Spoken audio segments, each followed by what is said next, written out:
वर्तनी शुद्धि।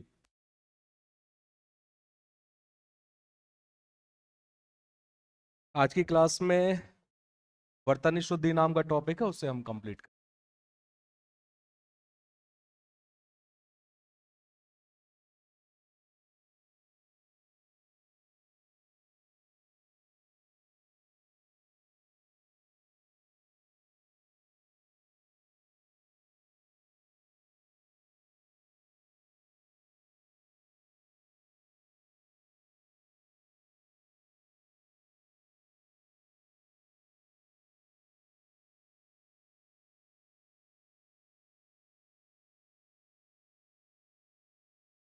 चलिए, वर्तनी शोधन का सीधा सा मतलब है कि जो भी हम किसी शब्द को लिखते हैं उसकी स्पेलिंग सही है या नहीं है, उसे ही हम क्या कहते हैं, उसकी वर्तनी कहते हैं। जैसे मुझे मयंक लिखना है तो मैं माँ या के ऊपर बिंदी और का लिखूंगा, अर्थात ये वर्तनी के हिसाब से क्या है, ये शुद्ध है। लेकिन यदि मैं इसको ऐसे कुछ लिख दूं, माँ के ऊपर बिंदी या और का, तो ये वर्तनी के हिसाब से कैसा है, अशुद्ध है। तो जब हम किसी भी शब्द को लिखते हैं तो उनकी मात्राओं को, उनके अनुस्वार अनुनासिक को सही जगह पर रखना ही वर्तनी शुद्धि होती है। ठीक है, जिससे आपका कोई भी शब्द जो है वो सही बनता है। अब ये अशुद्ध कैसे होता होगा, कारण क्या होगा कि हम किसी शब्द को गलत लिखना या अशुद्ध लिखना जो है वो सीख गए होंगे। हम उसका उच्चारण गलत करते हैं तो बोलते, आप लिखते भी गलत होंगे। पहला तो यही हो सकता है कि उच्चारण गलत है।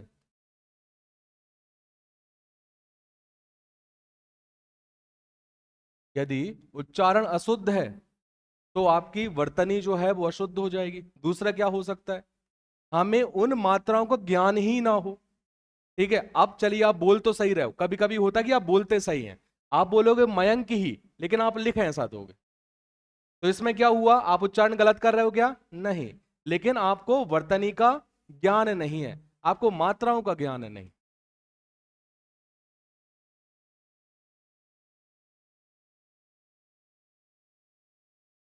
ठीक है, अब मात्राओं में अनुस्वार भी आ जाएगा, अनुनासिक भी हो जाएगा, ये सारी चीजें हो सकती। ठीक है, क्योंकि एक क्वेश्चन ये बन सकता है कि वर्तनी अशुद्धि क्यों होती है। ठीक है, तो उसमें दो सबसे कारण जो है आपको देखने को मिलते हैं। पहला तो यह है कि यदि आपका उच्चारण अशुद्ध है तो हो जाता है, दूसरा मात्राओं का हमें ज्ञान नहीं है तो हो जाता है।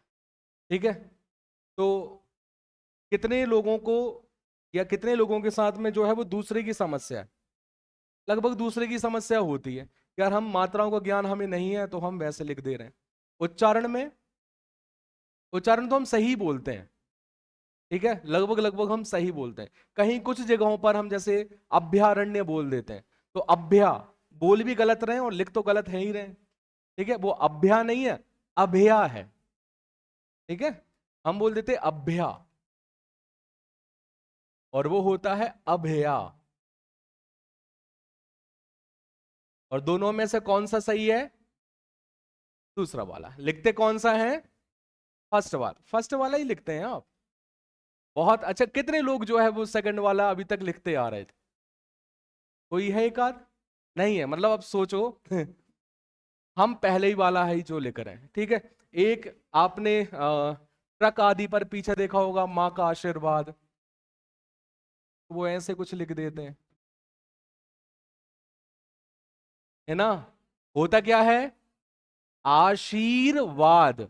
और मैंने बताया था, शायद जितने भी लोग संधि में होंगे, संधि पढ़ाया था तब बताया था कि दो वर्णों के बीच में यदि राधा आधा रा है तो रेफ पीछे लगता है ना कि, तो यदि आप देखोगे इसको बोलकर देखेंगे, आ शी र वा द, चा और वा के बीच में, तो आगे लगेगा या पीछे, पीछे, तो हो जाएगा आशीर्वाद। ऐसा हम अभी तक शाह पर लगाते यार, बड़ी बड़ी होटल्स में भी मैंने देखा है तो लिखा होता है आशीर्वाद होटल, लेकिन आशीर्वाद होटल में लिखा होता है ऐसे, तो वो फिर आरशी हो जाता है ना कि। ठीक है, तो कई सारी ऐसी चीजें हैं जो यहां पर हमको सुधारने की आवश्यकता पड़ेगी। या तो हम गलत बोल रहे हैं, या तो हम मात्राओं का ज्ञान नहीं है। एक है की और एक है की। यहां पर बहुत दिक्कतें, बहुत समस्याएं बच्चों को होती हैं कि हमें छोटा लगाना है या बड़ा लगाना है। पहली बात तो ये, इन दोनों में सही कौन सा है?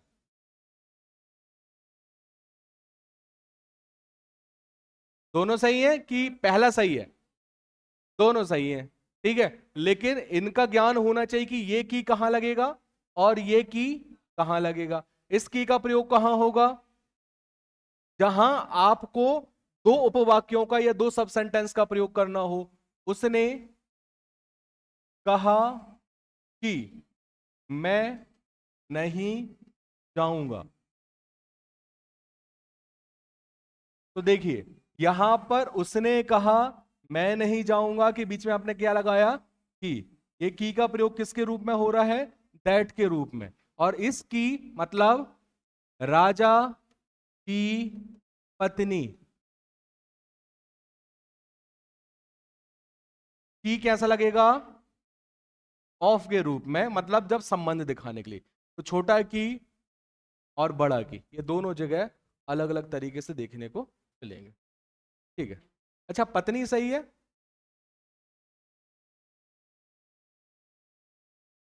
छोटा छोटा आता है ना, बड़ा ही आता है। यदि मुझे इस शब्द को प्लूरल करना हो तो छोटा आएगा या बड़ा?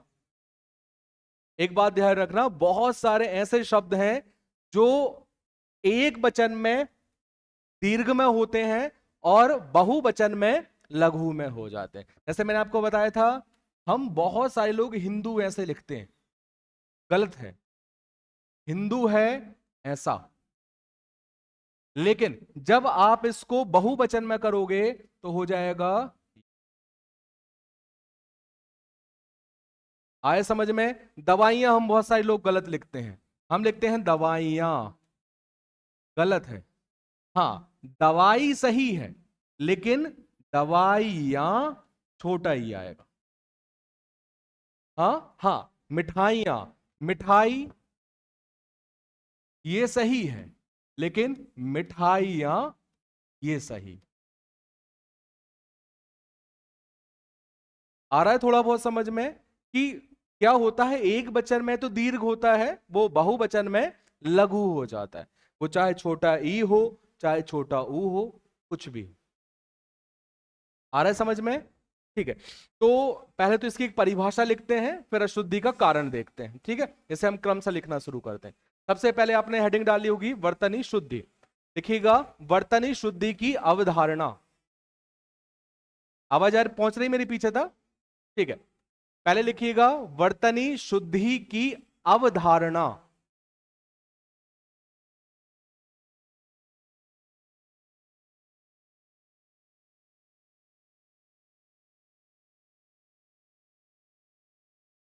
ठीक है, इसमें लिखिएगा वर्तनी का अर्थ है, वर्तनी का अर्थ है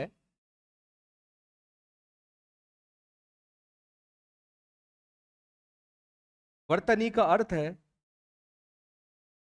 किसी भाषा के शब्द को लिखने का क्रम।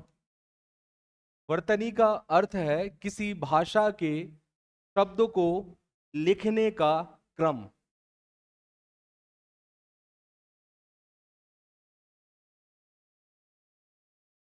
आगे लिखेंगे हिंदी में, हिंदी में, हिंदी में शब्दों के शुद्ध रूप को वर्तनी कहते हैं।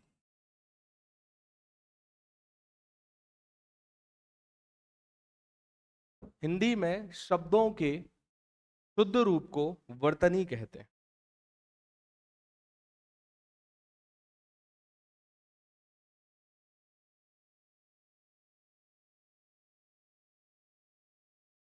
ठीक। इसमें अब हेडिंग डाल के लिखिएगा इसमें वर्तनी के अशुद्ध होने का कारण। वर्तनी के अशुद्ध होने का कारण। वर्तनी के अशुद्ध होने का कारण, तो पहला कारण कौन सा है? हाँ, पहला लिखेंगे उच्चारण दोष, मतलब आप उसका उच्चारण ही गलत कर रहे हैं। पहला है उच्चारण दोष।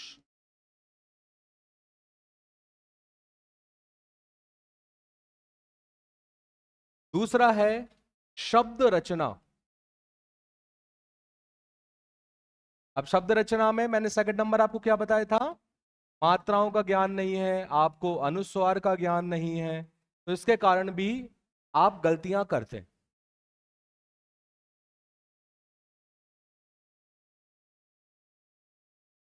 ठीक है। तीसरा है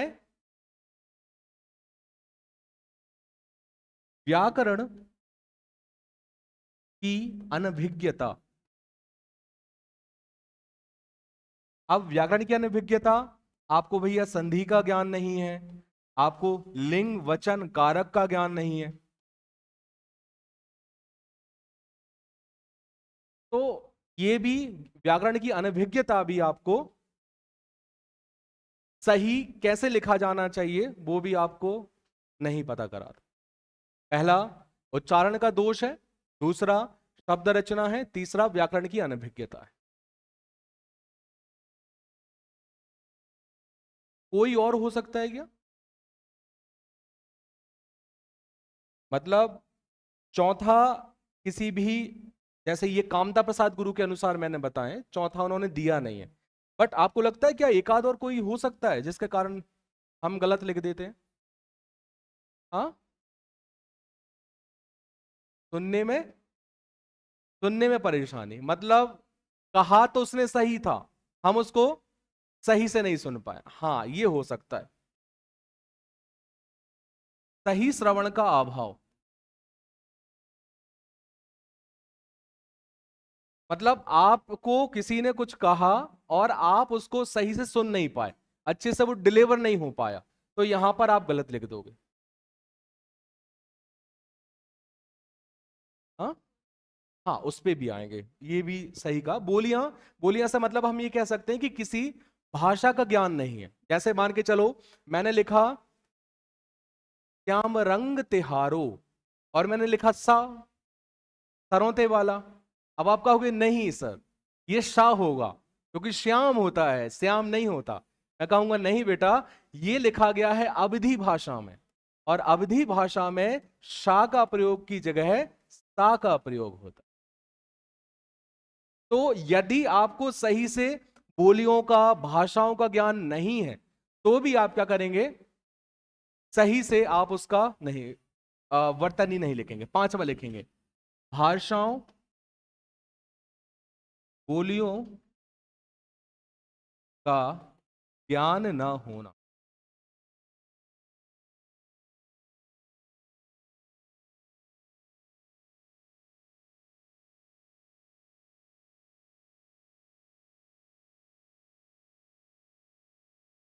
हाँ, तो ये व्याकरण की अनभिज्ञ, वो सॉरी शब्द रचना है। शब्द रचना या फिर उच्चारण दोष दोनों में आ जाएगा। जैसे मान के चलिए मैंने एक आपको एग्जांपल बताया था ना कि हम सहस्त्रबाहु शब्द का प्रयोग करते हैं, बट हम उसको सास बहू बोलने लग गए, तो वो किसके कारण हुआ? उच्चारण दोष के कारण। बार बार बार बार हमने सास बहू सुना होगा, और आज वो प्रचलित शब्द हो गया।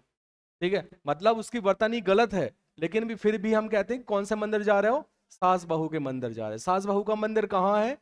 मतलब हमारा आयोग भी बोलेगा कि सास बहू का मंदिर कहाँ है, तो आप कहोगे ठीक है। तो कुछ चीजें ऐसी जो है वो लंबे टाइम से गलत बोली जा रही हैं, तो वहां पर वो उच्चारण दोष के कारण हो। और कोई कारण हो सकता है? देखो, लिखना हमें स्टार्टिंग के तीन ही हैं, और ये भी यदि कंफर्म करना है तो यहां पर एक व्यक्ति का नाम हम यहां पर कोट कर सकते हैं, कामता प्रसाद गुरु। उन्होंने तीन चीजें बताई हैं जहां पर वर्तनी की अशुद्धियां होती हैं।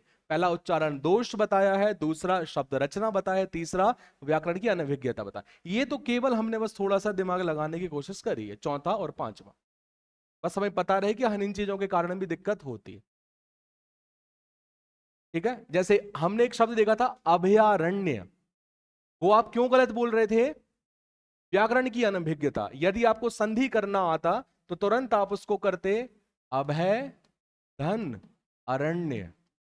अभय मतलब बिना डर के, अरण्य मतलब वन।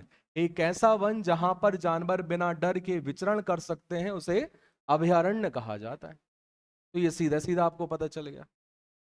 ठीक है, बस इतना ध्यान रखना। कैसे? ये तो उसको पानी पी लेने दो, वो बेचारा भी तुम्हारे ऊपर ही उगलता हो। हाँ, नहीं नहीं नहीं, वो स्वीकार करने की बात हम यहाँ नहीं, हम कह रहे हैं कि हमारे जो शब्द है वो कैसे ह्यूमन एरर में आ रहा है, क्यों गलत हो रहा है, तो इसमें स्वीकार्यता की तो बात ही नहीं। वो तो फिर भावनाओं में आ गए हम, फिर तो हम कुछ भी ना बोले, मुस्कुरा दे तो भी। चलिए, ठीक है, ये जो बात है, ये फिर बर्तनी अशुद्धि की जगह फिर हमारे रस में पहुंच जाएगी, है ना? चलो ठीक, अब तुम समझदार हो, समझ जाओगे। आगे बढ़ते हैं। ये हो गया। इसके बाद इसकी एक परिभाषा और लिखिए। अभी हमने लिखा भी था, जैसे आपके पास जगह ना हो तो एक छोटी सी परिभाषा ध्यान दीजिएगा, मैंने बीच में बताई भी थी। हिंदी में शब्दों की शुद्धता को क्या कहते हैं? वर्तनी कहते हैं। ठीक है, लेकिन इसकी एक ऑथेंटिक परिभाषा है, वो हम लिख लेते हैं।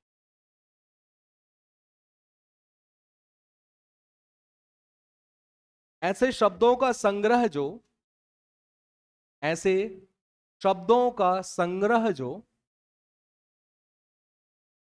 ऐसे शब्दों का संग्रह जो व्याकरण के नियमों,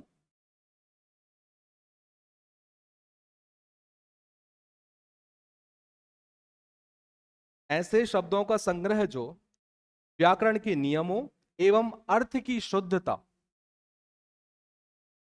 एवं अर्थ की शुद्धता,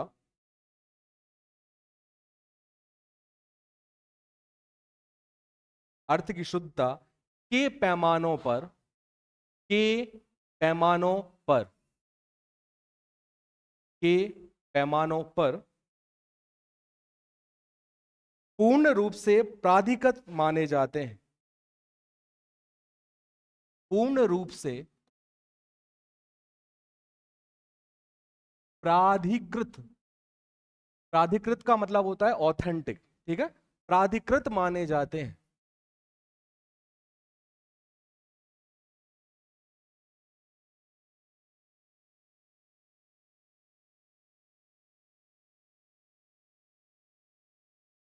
उन्हें मानक शब्दावली या, उन्हें मानक शब्दावली या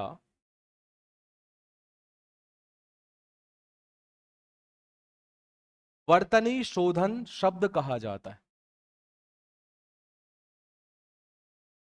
वर्तनी शोधन शब्द कहा जाता है।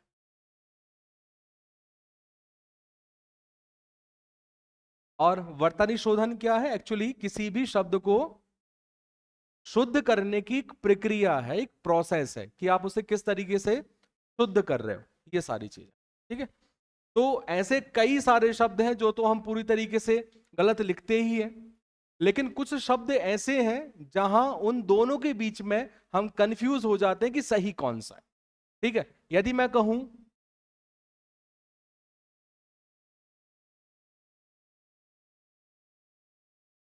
दोनों में से सही कौन सा, अब यदि थोड़ा बहुत भी हमें पता होगा तो आप कहेंगे सर दोनों ही सही है, क्योंकि यदि हम कंठ को ऊपर बिंदी लगा दें या बिंदी को हटा के हम वहां पर ण का प्रयोग कर दें तो दोनों ही सही होंगे। फिर यदि फिर भी पूछा जाए कि दोनों में से सही कौन सा है, फर्स्ट वाला, कितने लोगों को लगता है कि फर्स्ट है? सेकंड,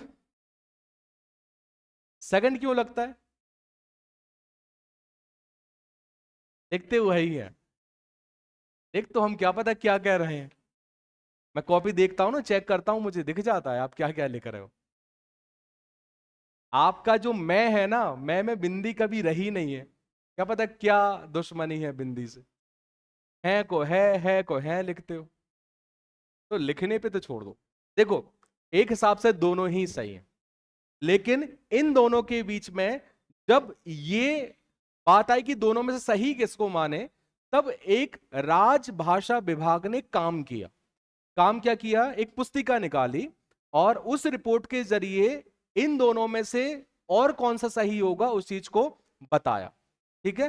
केंद्रीय हिंदी निदेशालय की पुस्तिका जो है वो जारी हुई थी 2002 के आसपास, वो परिशुद्ध होकर आती रहती।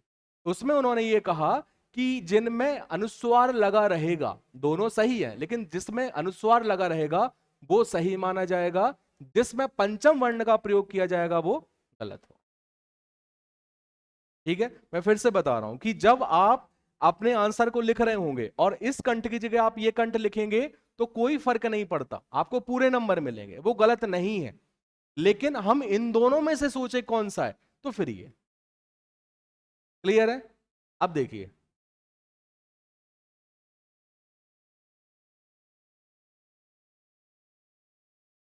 अब दोनों ही लिखते हैं, हमें पता है, हम पहला भी लिखते हैं सेकंड भी लिखते हैं, बट दोनों में से कौन सा सही? कौन सा? फर्स्ट वाला सही। अब फर्स्ट वाला सही क्यों है? हम यहां पर बिना काम के अनावश्यक रूप में दो वर्णों का प्रयोग कर रहे हैं। दो वर्ण कौन सा? या और। तो हमें दो की आवश्यकता थी नहीं, हमने केवल ए में भी हम प्रयोग इसका कर सकते थे, इसलिए उन्होंने जो है वो इसको। अब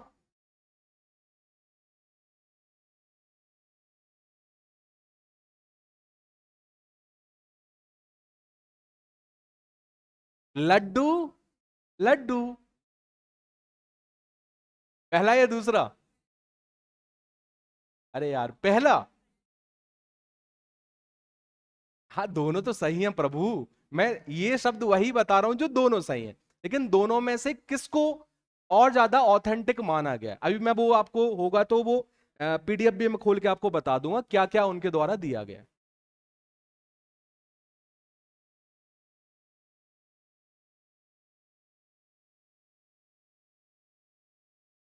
डालो इसमें मानक शब्द।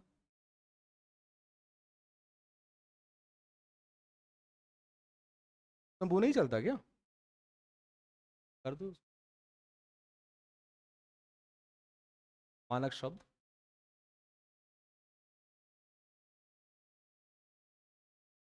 बी, इसके आगे डालो। हाँ एक।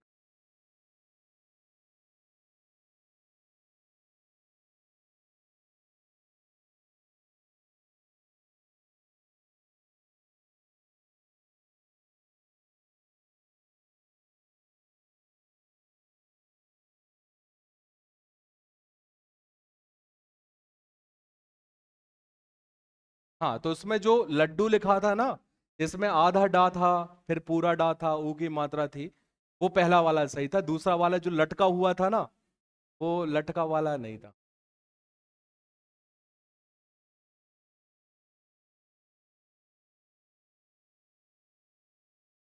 कर,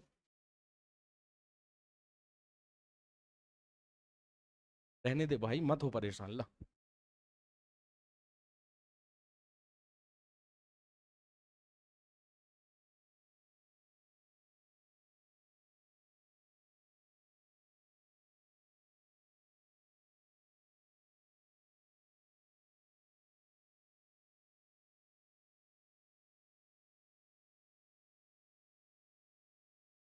आ गया।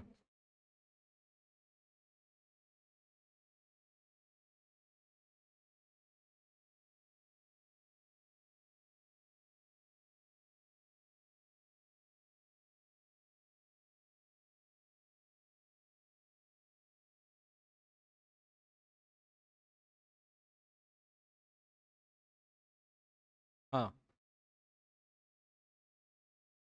अखिल। अच्छा। हाँ। आधा दा। हाँ। हाँ इस तरीके से आएगा।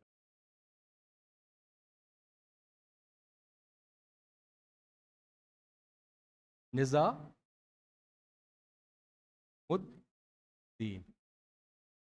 हम लगाते थे, या हम ऐसा भी लिखते हैं निजा, यही ना। हाँ, तो ये इस पे लटक गया, नीचे लग गया है। बट यदि हम इन दोनों में सही कहें तो ये लिखेंगे ऐसा, यदि हम हिंदी में भी लिख रहे हैं, यदि बरतने की वहां पर बात नहीं की गई तो ये चलेगा। चलेगा क्या? दौड़ेगा, उड़ेगा। ठीक है। लेकिन क्या होता है कि जैसे आरएएस की बात करूं, आरएएस मतलब राजस्थान में जो पीएससी होता है, उनमें एक्चुअली क्या है कि चार कभी कभी विकल्प दे दिए जाते हैं। तो चार विकल्प में यदि उन्होंने दिया ये और ये, तो फिर यहां पर आपको ध्यान रखना है कि फिर हमें ये लगाना, फिर हम इस पे आ जाए। हाँ, हाँ, वो अलग है। वो एक्चुअली दा और या है, और ये डबल दा है। ये देखो ना, दा, दा, और इसमें दा और या।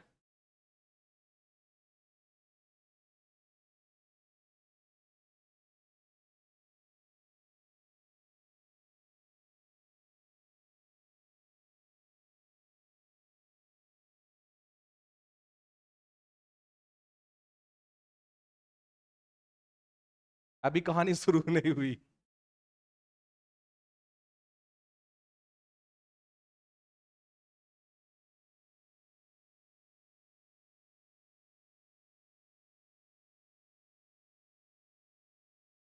ये कुछ नाम इन्होंने यहां पर दिए हैं, यदि हमें नहीं पता। संयुक्त व्यंजन में इन्होंने चार दिए हुए हैं, का और शा, ता और रा, जा और या, शा और रा। इससे बनता है क्ष, त्र, ज्ञा और श्रा। ठीक है। इसे अनुस्वार कहते हैं, शिरोबिंदु, ये बिंदु लगती है। इसे अनुनासिक कहते हैं, चंद्र बिंदु, ये चांद वाली बिंदु। इसे कहा जाता है विसर्ग, इसे कहा जाता है हल चिन्ह। ठीक है। आगत वर्ण में कुछ लिए गए हैं, जैसे अवग्रह कहा जाता है इस एस के साइन को, अर्धचंद्र कहा जाता है, बिंदी मतलब चांद तो होता है लेकिन बिंदी नहीं होते। ठीक है। ये नुक्ता वाले हैं, क ख ग ज फा। ठीक है। कलम, मुखालफत, गलत, कागज, तकलीफ, तो ये फा है। हिंदी के अंक इसमें बताए गए, ये इसमें अलग अलग यूज हो जाते हैं। ये 12 खड़े, ये काम की नहीं है।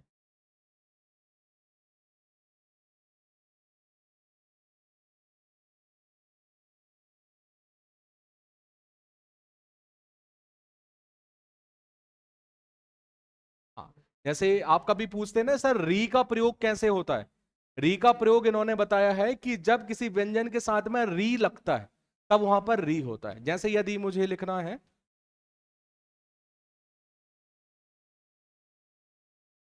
जैसे लिखा है क, ये व्यंजन है, इसके साथ में आपने री लगाया तो ये क्या बन जाएगा? क्री बन जाएगा। तो ये री का जो साइन है, जो चिन्ह है, वो इस तरीके से री बताया। नहीं नहीं, उसमें जो प्रा होता है, जैसे पा प्लस रा। ठीक है। तो पा प्लस रा, जब पा में रा लगेगा तो वो हो जाएगा प्रा।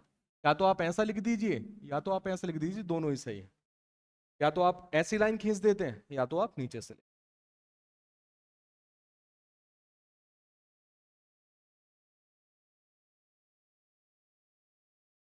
ये देखिए सब होता है कश्मीरी चा वर्ग, इसमें भी बिंदियां होती हैं। सिंधी अंत स्फुटी व्यंजन, गाजा डाबा। बांग्ला और असमिया में या के नीचे बिंदी लगती है। तमिल, तेलुगु, मलयालम, कन्नड़, मराठी और उड़िया में जो है वो ला इस तरीके से लिखा जाता है। यदि आप मराठी का जब आप देखेंगे ना, और गणेश जी की उसमें देखेंगे, अ, जय देव जय देव जय मंगल मूर्ति, तो उसमें जब ला का प्रयोग होता है तो ला इस तरीके से लगता है। ठीक है। तमिल में बिंदी लग जाती है। तो ये अलग अलग इसमें है, काम की चीजें। अब ये अजीब थोड़ा सा ऐसे इसलिए लग रहा हो क्योंकि हम लिखना जानते हैं। जब लिखना नहीं जानते थे ना, तब दिक्कत होती।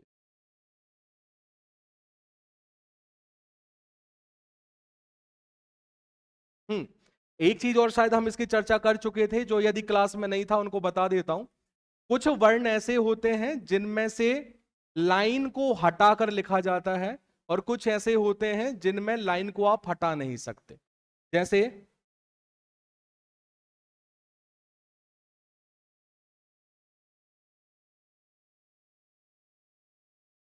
जैसे अर्सो लाइन को एक्चुअली क्या कहा जाता है हिंदी में? खड़ी पाई। ये कुछ इस तरीके की होती है, इसमें खड़ी पाई है, और कुछ वर्ण ऐसे हैं जिसमें खड़ी पाई नहीं है। जैसे मैं कहूं ता, मा, या जा, तो इसमें क्या खड़ी पाई है? तो आप अच्छे से चेक करेंगे तो आपको मिलेगी, ये मिल गई लाइन, ये और ये। तो जब भी जिस भी वर्ण में खड़ी पाई का प्रयोग होता है, इस लाइन का प्रयोग होता है, तो हम उस वर्ण को आधा कर सकते हैं। इसको आधा करना है तो ये, इसको ये, इसको ये, और इसको इस तरीके से आधा किया जा सकता है। लेकिन यदि किसी वर्ण में खड़ी पाई है ही नहीं, इसमें है, इसमें, इसमें, इसमें नहीं, यदि आप इनको देखोगे तो इसमें आपको खड़ी पाई नहीं मिलेगी। ठीक है, हाँ, इसमें खड़ी पाई है नहीं है, तो फिर हम करेंगे क्या? दादाबाद का। नहीं मतलब करेंगे नहीं, हाँ मैं समझ गया, ये नहीं समझेंगे ना, लेकिन वो कहेंगे अच्छा इसको दादाबाद कर देंगे, नहीं। तो ठा, डा, ग, ट और हा, इनको आप आधा नहीं कर सकते, तो आप हलंत लगा। अभी क्या हुआ था, कहा था ना कि निजामुद्दीन, तो आप दा में हलंत लगाएंगे और इस दा का प्रयोग करेंगे। यदि आप ऐसे लिखेंगे तो वो सही नहीं माना जाएगा, वर्तनी के हिसाब से, इस रिपोर्ट के हिसाब से। बाकी तो आप बिल्कुल बेधड़क लिखिए, कोई दिक्कत वाली बात नहीं, कोई नंबर नहीं कटेगा। मैं बार बार इसलिए बोल रहा हूं कि आप सोचो यार सर फिर तो अब हम लिखेंगे कैसे, कैसे बदलेंगे, नहीं। आप निजामुद्दीन ऐसे लिख रहे हो तो लिखते रहो, कोई समस्या। ठीक है, तो ये इसमें देखा जाता है। कौन सा वाला? ये वाला, इसका यूज होता है जब हम nga का प्रयोग करते हैं, नॉट नंगा, nga। ठीक है, हाँ मतलब नंगा में भी यूज होता है। आप देखो नंगा लिखोगे ना तो यह है ना, ग। मयंक लिखोगे तो भी इसका ही प्रयोग होता है, मा, या। अब इसको माया डक मत पढ़ना वरना आप इसको डा, डा नहीं है, ये nga है। ठीक है, जब आप इसका प्रयोग करोगे ना तो उसमें गा का यूज होगा थोड़ा बहुत, मयंक, nga, इसलिए इसको nga कहा। जैसे कौन सा बता रहे एक शब्द, गंगा, गंगा में भी यही यूज होता है।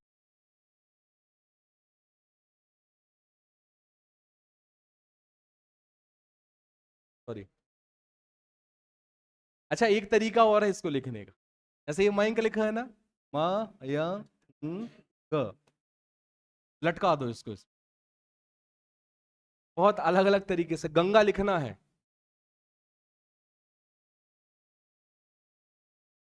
गंगा। ठीक है, ये लिखना है उल्टा सीधा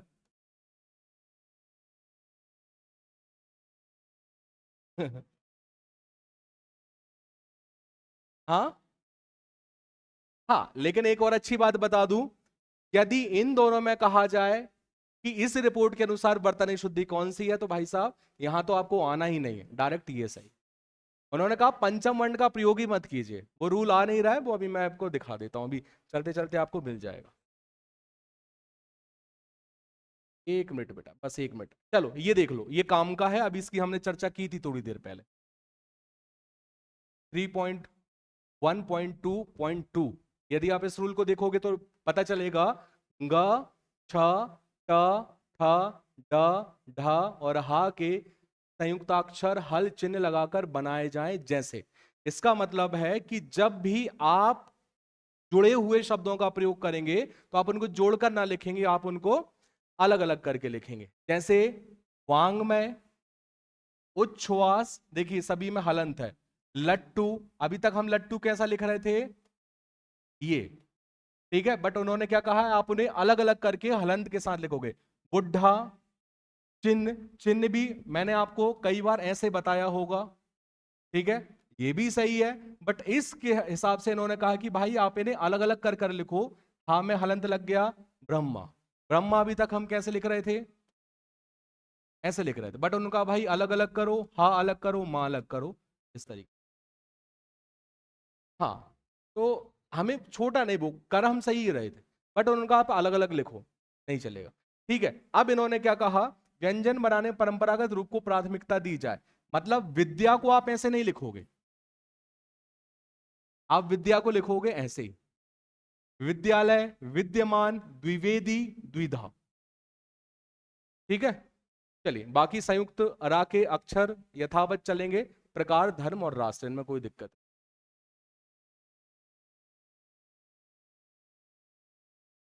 हाँ, ये भी, ये आप वैसे जानते हो, बट मैं रूल के हिसाब से बता दे रहा हूं।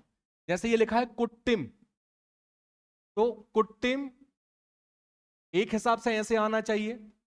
ठीक है, बट हम क्या करते हैं, इस छोटी ईग में हम उस आधे वर्ण को फिट कर देते हैं, यही होता है।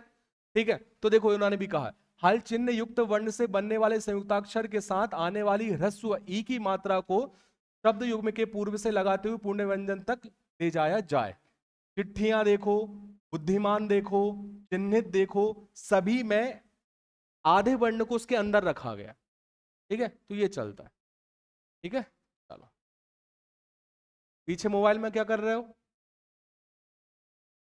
हाँ, बाजू वाला क्या देख रहा है मोबाइल में?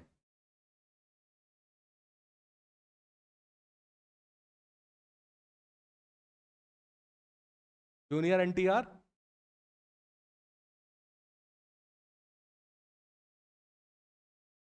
कारक चिन्ह, ठीक है, ये तो ये काम का नहीं है।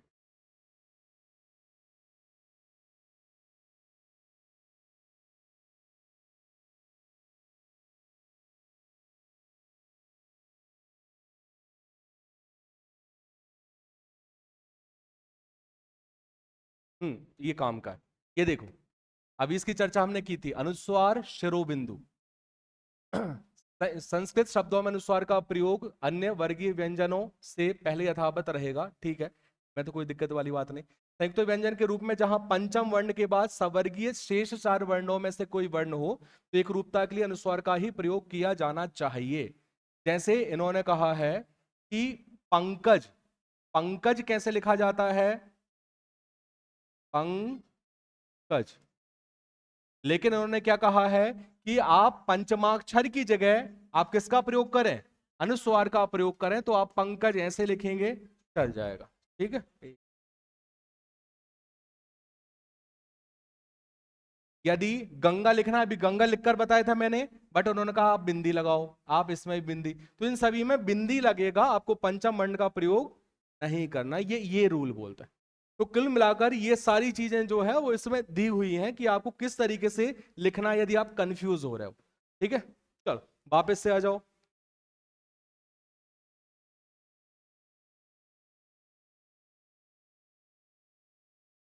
ये चाहिए तो नहीं पीडीएफ? ग्रुप में इसको डाउनलोड करके एक बार ग्रुप में डालो। ठीक है,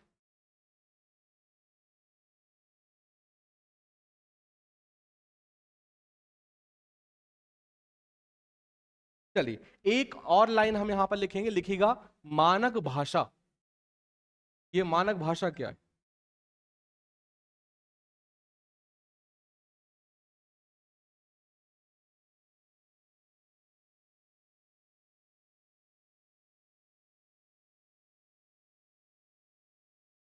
मानक भाषा, इसमें लिखिएगा मानक भाषा उस शब्द भाषा को कहते हैं, मानक भाषा उस भाषा को कहते हैं,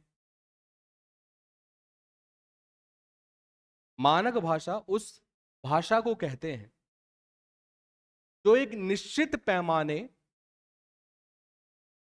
जो एक निश्चित पैमाने, जो एक निश्चित पैमाने के अनुसार लिखी या बोली जाती है।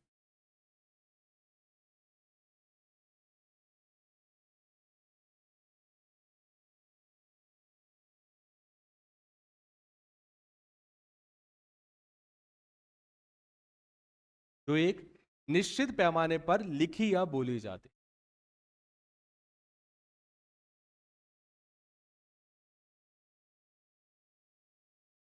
पैमाने का मतलब होता है मापना, ठीक है। स्टैंडर्ड कौन सा है उस पर लिखी या बोली जाएगी, ठीक है। ये क्यों लिखवाया? क्योंकि इसके पहले के सिलेबस में एक शब्द दिया गया था वर्तनी शोधन के लिए। बताओगे कौन सा शब्द था? मानक शब्दावली। तो मानक शब्दावली में क्या पता लोग क्या सोच रहे थे, बट मानक शब्दावली कुछ है नहीं। मानक शब्दावली का सीधा सा मतलब है वर्तनी शोधन। यदि मैंने आपसे कहा कि एक काम कीजिए, आप मुझे अत्याधिक का मानक शब्द बताइए, क्या बोलेंगे आप? गलत है क्या ये अभी? ये अभी अमानक है। मानक कौन सा होगा? अत्यधिक।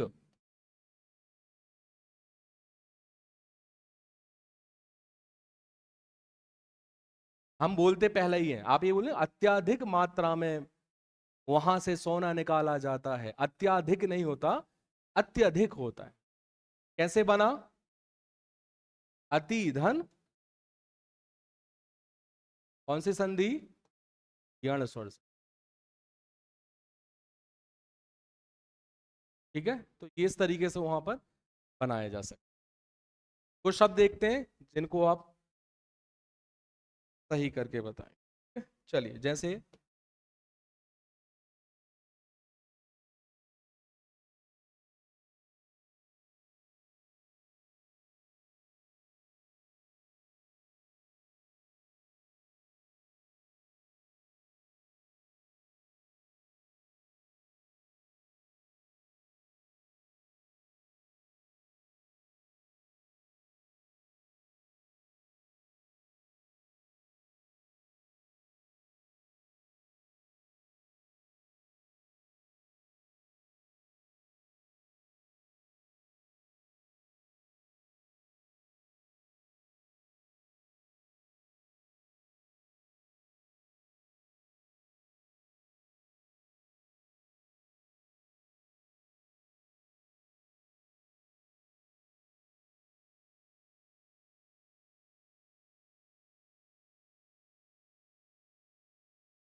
चलिए, पांच है। पहला अंकुर, दूसरा वधु, तीसरा अंत्येष्टि, चौथा अनुग्रह, पांचवा अर्थात। इनमें से कुछ सही भी हो सकते हैं, कुछ गलत भी हो सकते हैं। मतलब सही को गलत मत लिखना, सही भी है कुछ इसमें, कुछ गलत भी है। पहला सही है या गलत है? क्या लगना चाहिए? शिरो बिंदु, वाह यार, बिंदु लगना चाहिए। तो हो जाएगा ऐसा ही कुछ, ठीक है। सेकंड नंबर, बड़ा या छोटा? बड़ाओ। मान के चलिए मुझे इसको बहुवचन में करना हो, मुझे करना हो वधुओं, तो फिर छोटा या बड़ा?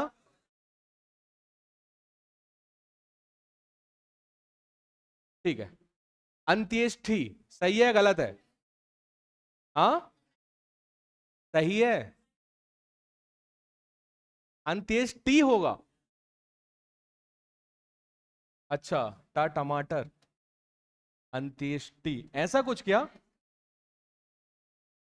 लेकिन हम तो अंत्येष्टि बोलते हैं। हाँ, का ही होता है। कैसे? अंत्य, धन, इष्टि। इष्टि का मतलब होता है इच्छा, अंत मतलब अंतिम।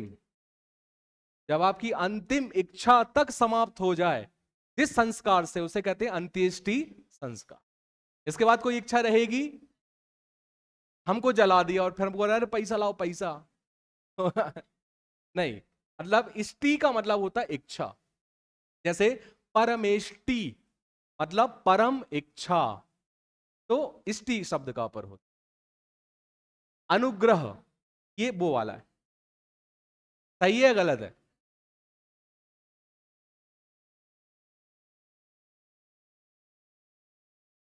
अरे सही है गलत है?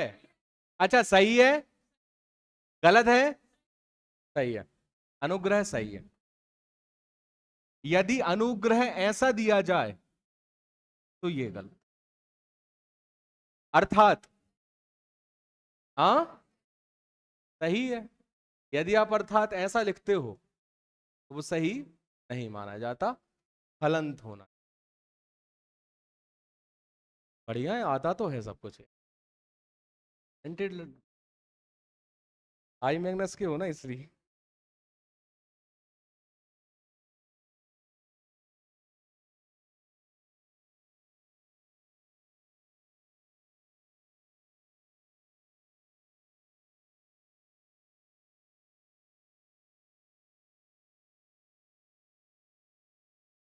ऋषिकेश,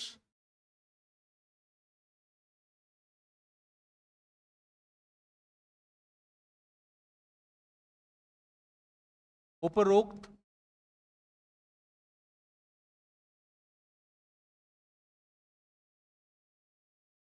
किरण,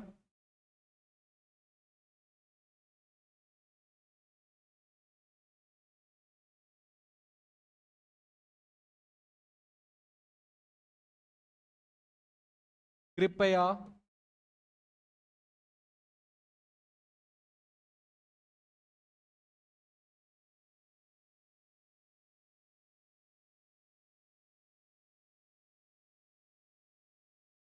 त्योहार। चलो,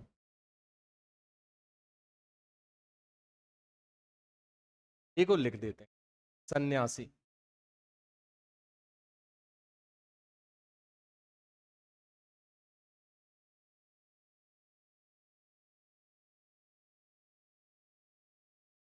पहला, पहला गलत है, बड़ा ही लगेगा। अब आप कहोगे सर हमने तो ऐसे ही देखा है, हमारा तो जमाना बीत गया। गलत है, बट व्याकरण की दृष्टि से गलत है। ऋषिकेश होता है बड़ा, क्योंकि ये शब्द बना है ऋषिक धन ईश, ऋषियों के देवता, ऋषिक बड़ाई। हमें बहुत सारे लोग कहते हैं ऋषि के केशों से बना है, अलग अलग कहानियां। नहीं, ऋषिक मतलब ऋषियों, ईश मतलब देवता, जो वहां पर ऋषियों का देवता है उसे ऋषिकेश। बड़ाई। उपरोक्त तो क्या होगा? उपर्युक्त हो।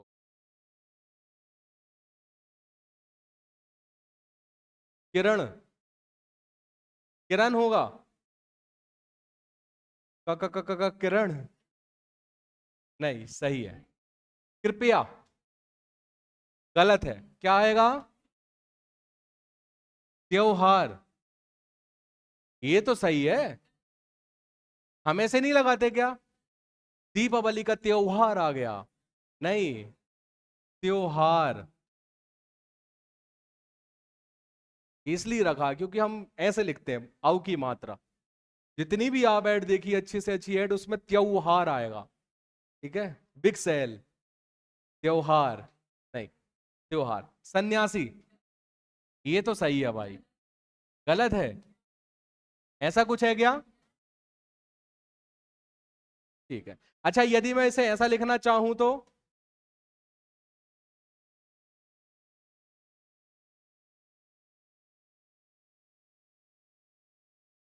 ये दो आधे आधे ना लिख सकते हैं? अरे बताओ तो। बताते ही नहीं हो यार तुम लोग, सो जाते हो। लिख सकते हैं किसके?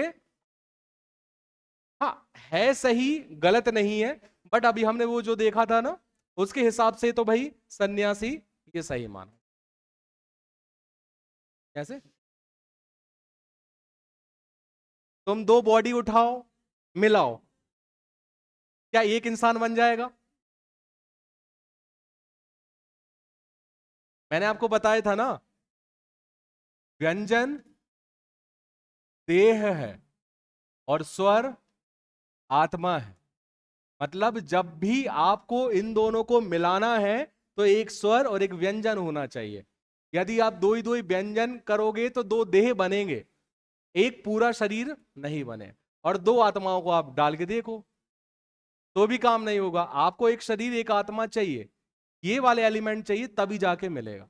ये अभी क्या स्थिति है कि दो व्यंजन है, ठीक है। यदि आप स्वर को जोड़ोगे, हाँ, स्वर को केवल एक चीज से जोड़ा जा सकता है। कहते हैं ना कि तंत्र विद्या होती है कि दो आत्माओं को भी जोड़ा जा सकता है। तो एक अपने पास में दो स्वरों को जोड़ने के लिए भी तरीका, और वो है संधि। संधि लिखा है जैसे ऋषिक, आ और ई दोनों स्वरों को जोड़ा तो बन गया ए। तो ये तंत्र विद्या हम आदि तो पढ़ चुके हैं, आदि और थोड़ी बहुत बची है तो वो भी हम पढ़ लेंगे। तो सब कॉन्सेप्ट के हिसाब से चलता है सर, ऐसा नहीं कि हमने इन दोनों को मिला दिया पूरा नाम बन गया शक्तिमान। चलिए ठीक। क्या? अरे तो अच्छी बात है ना, डाउट, इंसान हो ना इसलिए आते हैं। बाकी लोग तो मोबाइल चलाते रहते हैं पीछे बैठ के। क्यों सर? अरे बेटा एसी वाले भैया, क्यों लगता है कि मुझे यहां से कुछ नहीं दिखता? तो तुम इसमें लो पदगामी क्यों ढूंढ रहे हो? परसेंटेज चल रहा है और तुम औसत देख रहे हो। चलो ठीक। ये हो गया हमारा वर्तनी शोधन। वर्तनी शोधन सही करना है तो कभी भी इसको याद मत करना, रटना मत, इसे लिख लिख कर देखना। जितना लिखोगे उतना वर्तनी साफ होगी, शुद्ध होगी। आप सोच रहे हैं कि आशीर्वाद का आशीर्वाद, आशीर्वाद का आशीर्वाद, तो नहीं होगा। आशीर्वाद आपने देखा कि रेप कहां लग रही है, दो चार बार लिखकर देखो, आगे से गलतियां नहीं होंगी, ठीक है। पंचम वर्ण का प्रयोग करना बंद भी कर देंगे तो कोई फर्क नहीं पड़ता। जो लोग प्रयोग कर रहे हैं वो भी अच्छी बात है, कोई दिक्कत नहीं, क्योंकि ऐसे पंचम वर्ण वाले क्वेश्चन एक्चुअली अपने एग्जाम में आते नहीं है। लेकिन फिर भी आ जाए इसलिए मैंने कॉन्सेप्ट आपको बता दिया। क्लियर है? चलिए, थैंक यू सो मच, जय हिंद। अगली क्लास में क्या पढ़ना है? अनेक शब्दों के लिए एक शब्द डाल